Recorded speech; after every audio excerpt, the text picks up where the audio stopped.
beef na bag for pieces. And I'm cooking today for my family to eat.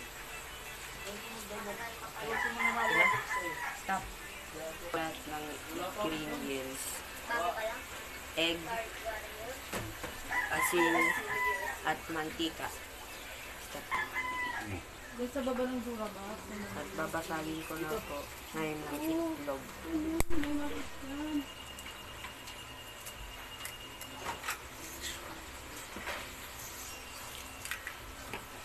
At lalagay ko na po.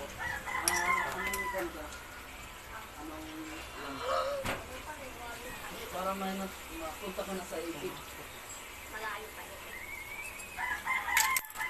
Okay. Babalik ko na. Yung mas ko. At bubog shake ko na po. Pero sa ibig, mayroon na yan. Bubuksan ko na po ang kalan.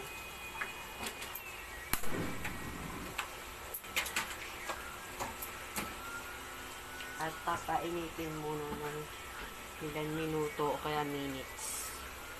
At lalagyan ko na po ng mantika.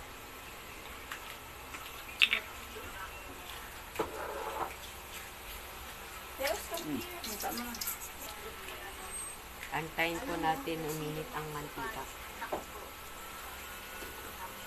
bago ilagay ang itlog. Lalagay ko na po ang itlog.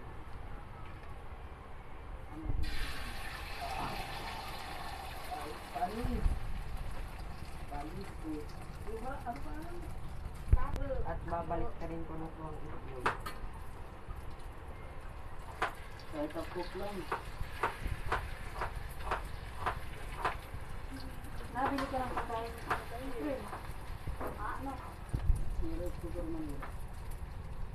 Kunin ko na po ang itlog dahil ito'y pulo na. Pulo. Mahirap ako ito. Totoo na, pero pag lagyan sa ulam, kanya-kanya. May kantin ba doon? Ngayon kakain na po ako ng almusal. Maraming salamat po. Oh.